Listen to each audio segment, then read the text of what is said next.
Good morning, ladies and gentlemen. My name is Nick Krebs and I am a Nuffield 2020 scholar. My study topic was enhancing attraction and retention in the northern cattle industry.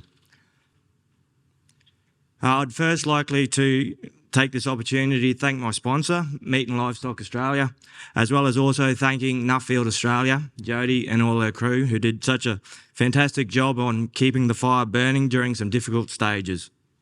Also, a very special thank you to my wife Candice and my 3 children, Summer, Bridie and Lawson. Thank you for all your support and encouragement throughout the last 3 years. The main driver behind applying for a Nuffield Scholarship was not only to better myself, but also to better my family. It is amazing what the experience of international travel does to a person. Not only does it expose you to new sights, sounds and thrills, it also allows for deep reflection, not only on a professional level, but also on a personal level.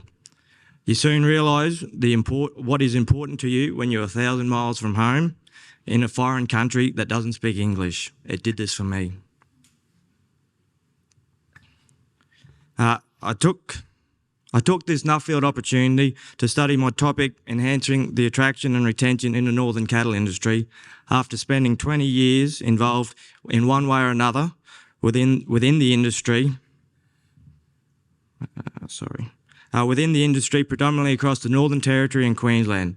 My experiences have included starting out as a station hand to a head stockman, helicopter pilot, biosecurity officer, station manager, through to my current role as a general manager. My current role sees me manage a number of cattle operations in central and northwest Queensland, while also giving operational support to all of the company's cattle operations in both Queensland and the Northern Territory. My background has not always been in ag, and I would have considered myself a townie prior to leaving school in 2001. I can still remember my first position working in the rugged Red Ranges near northwest Queensland town of Cloncurry, where the days were long and the pay was poor. Although I wasn't there for the pay, looking back, they were some of my fondest memories. I was working for good people and with good people. So if I was there for an adventure and I was working for good people, why would I mention pay at all? Well, unfortunately, as life goes on, we all realise we all need to pay the bills. This is where I started to ask questions, where I sat down with myself and I asked where I was going in my working life. Fortunately, I think I decided to hang in there and to see what happens. Before I go on, I just want to say that I don't think it is all about the money. However, for this presentation, we were encouraged to pick just one topic and to explore it. It was either speak really, really quickly and cover 2, or slow it down and talk about 1. So being a Queenslander, I decided to do what we do best and talk about 1 and slow it down. However, another important issue before I continue is another important issue the industry needs to address is around leadership and culture. Due to skill shortages in the industry, we're seeing younger and younger people being put in leadership roles. The person may be more than capable of performing tasks and getting the job done, but do they understand the importance and have the ability to lead and create a good working culture? Because if they struggle with this, they may struggle with retention. As the old saying goes, people leave managers, not companies. I personally think industry could do a lot more training in this area, which would not only help to improve the skills of these young leaders, but also improve their retention. I will go further into this topic in my report. The northern cattle industry has done well to sell the image of the beautiful sunrises and sunsets, with the cute calves, the majestic horse and the cattle. And these visions alluring newcomers to the industry can almost hear and smell the cattle in the dust. The industry has utilised the use of social media well to portray these images. However, as with most things that are new, after a while the tarnish wears off. You soon learn that the sunrises are viewed at work, as are the sunsets, and with plenty of dust and work in between. The majestic horse can leave you on the ground asking what has happened, And the cute calf is hard to look at knowing there's only another 10,000 to go until the branding is finished. So what happens, in my opinion, is after a year or so of this, the tarnish well and truly worn off, and the often young station hand starts thinking that there are easier ways to make a dollar, and the input versus reward is often questioned.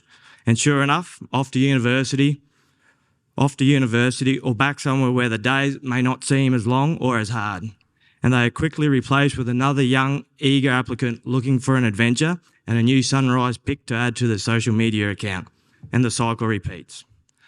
I don't mean to sound cynical about the situation, but this is, in my opinion, a typical representation of what is happening. The young workforce is attracted with the thought of an adventure, but what can we do to make them stay in the industry and realise the potential of the long-lasting career? How can we encourage them to look at this as an apprenticeship, where after a few years there is progression? Progression not only in roles and responsibilities, but also progression in wages and rewards. So very seldom does the topic of money come into open discussion within the industry.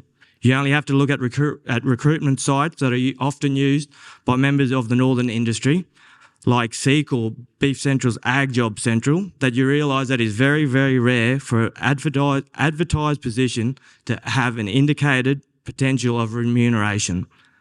This is usually the trend, regardless of the ad being for an entry-level station hand or a manager's role on a large pastoral operation. These positions in the north are often responsible for multi-million-dollar operations, and with general direction of the industry, realising they must pay accordingly for people to manage these high-value assets. Stations that are not only valued in the tens of millions now, but also into the hundreds of millions. What would an asset manager in inner Sydney be on annually to manage a $100 million asset? But also, what would the cost of them be to live in Sydney? The northern cattle industry has the advantage of not only being able to pay a good wage, but also supply housing and accommodation as part of the package. However, it is the value of this total package which is not being communicated to the young station hands and entry-level staff. It is about communicating the input versus reward, knowing that there is a reward for your input. Nobody does a diesel fitter's apprenticeship thinking that they're going to earn and not going to earn good money during the 4 years of being an apprentice. No, they do it because once they completed the apprenticeship, they have a real earning capacity as a tradesman. This needs to be said and done in the northern cattle industry. If a station hand starts in the industry, they should be able to have an idea on where they can end up if they persist within the industry. Looking towards the Fair Work award rate would do nothing but a disservice to the industry. The award is there as a starting point, but does not consider any position above a station hand role. And even on that is generally lower than what would be considered a general start rate in the northern industry. It does not account for the true value of board and keep. So for me, it's not about paying more money. Rather, it is about communicating the true value of what is supplied, as well as communicating the levels of remuneration for that higher level staff are on, including all benefits. It is common to hear of other benefits supplied throughout the north, such as boarding school fees being covered, performance bonuses being paid, supply of vehicles, costs of travel back to family functions being included, extended annual leave entitlements, and the list goes on.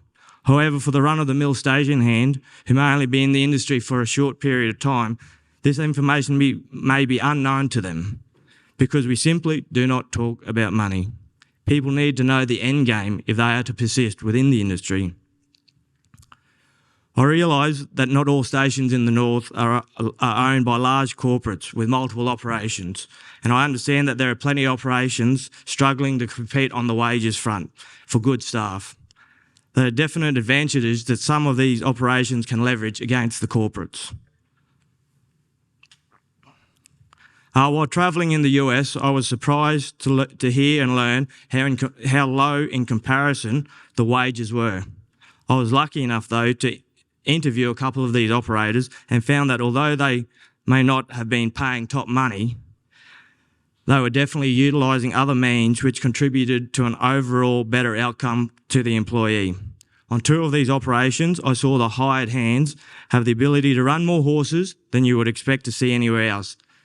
With the capacity to run more horses, employees were able to have a side business of trading horses. With the ability to breed or trade a few extra horses a year, saw a great increase in the total value of the package supplied.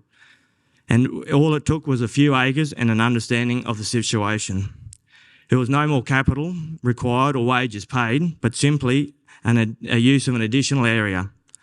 I also saw employees run a small herd of cows and calves where they would have to sell the heifer portion back to the ranch and sell the steers to the open market. It was not big numbers.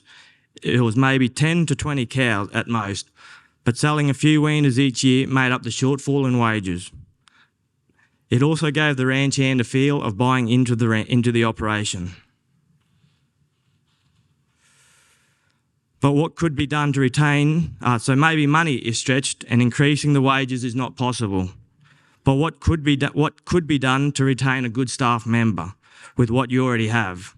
Both of these operations had station hand level employees that had been with them for 10 years. One of these operators had a waiting list on 5 of his positions. If one did leave, he would simply go through the waiting list and ring the next person ready to go. This wasn't done with money, rather it was done with what they had, a little bit of land available. So with that in mind, I'll leave you with these questions. When was the last time you discussed your wage or annual benefits with an employee? Do you think discussing with an entry-level employee about these conditions and pay would help them understand a long-term benefit in staying within the industry? Are there ways you could supply something to an employee that would benefit them but is not of an out-of-pocket expense to your organisation? And to the employees, is there something you could have supplied to you that would make a fundamental difference to your situation without disrupting the organisation? I encourage any of you to have a discussion around these and let me know if you have what your responses were, as I'd love to hear any feedback. But as I said at the start, money and remuneration are only part of the puzzle. There are also other things that make up the whole picture. Things like work-life balance, suitable accommodation, and culture and leadership. These are things all explored in my report. One other thing I'd say is that money doesn't buy motivation. Motivation comes from within. Once again, thank you to everyone who has helped me through my Nuffield journey so far, and would like to also wish a very huge congratulations to the 24 scholars, and may you have safe travels. Thank you.